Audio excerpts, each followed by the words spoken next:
Halo semuanya, kenalan dulu. Oke, nama gue Alisa Otopani, kalian bisa panggil gue Opan.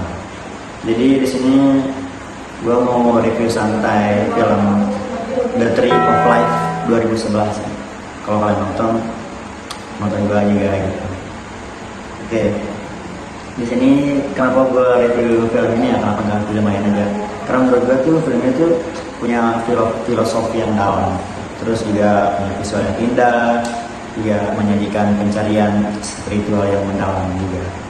Nah, tema utama dari film itu ya cari makna hidup yang berhubungan dengan manusia kepada Tuhan, terus kayak cari pertanyaan religius, bagaimana cara berhubungan dengan Sang Pencipta gitu. Nah, kalau ditanya identifikasi filosofinya ya, terus konsepnya muncul di film ini apa ya? Tema filosofinya tuh antropologi filosofis. Terus di sini juga kita bisa lihat konsep filosofis dari film itu ada antropologi filosofis. Nah, antropologi filosofis itu kayak tentang pembentukan kepribadian melalui kehidupan masa kecil dan metafisika.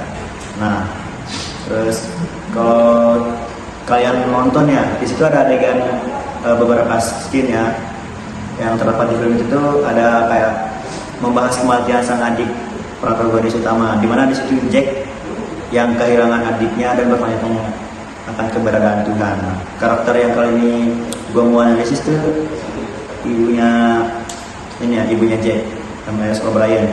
Ya, karakternya tuh sayang banget kepada anak-anaknya. Terus juga dia menghindari pertengkaran rumah tangganya di anak-anak yang masih kecil. Nah, terus oke, lanjut perjalanan hidup dalam film tersebut dimulai dari masa indahnya rumah tangga hingga sang ayah mulai semakin menjadi otoriter hingga suatu waktu ketika sang anaknya meninggal dan membawa duka dalam dirinya. Nah, terus pemikiran filosofisnya, ya pemikirannya itu kayak kasih sebagai inti kehidupan, di mana pikiran dan tindakannya itu berakar dari cinta yang lembut dan hubungan spiritualitas dengan Tuhan. Terus, nah ini pasti kan tanya-tanya simbol-simbol visual yang ada film itu ya. Simbol-simbol visual itu dia membawa simbol mikrokosmos yang ada di becok kehidupan manusia. Setiap ruang dan skin dalam film ini terdapat makna, seperti ruang makan ibaratnya otoritas dan halaman ibaratnya kebebasan. Oke. Sumber akademik ya. Sumber akademik yang mendukung analisis gua pada film ini tuh makalah yang berjudul Affection of Family Interest Malik's The Tree of Life Movie. Nah, yang diterbitkan melalui Universitas Muhammadiyah Surakarta. Ada dari universitas ya, universitas itu maksud gue guys. Makalah ini mengkaji hubungan keluarga O'Brien dan psikologi dan psikoanalisis dengan menyoroti dinamika kasih sayang, konflik, dan pengaruhnya terhadap perkembangan karakter terutama gitu. Oke.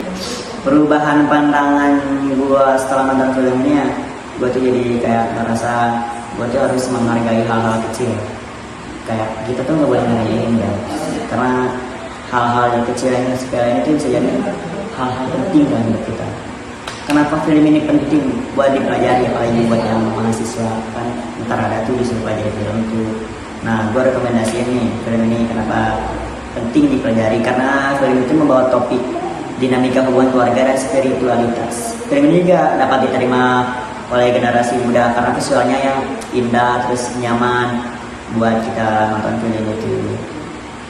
Jadi itu aja sih ya kalau dari gue untuk review film The Tree of Life ini. Jadi menurut gue kalian harus nonton sih, karena bagus pelajarannya yang terdapat dalam itu penting juga.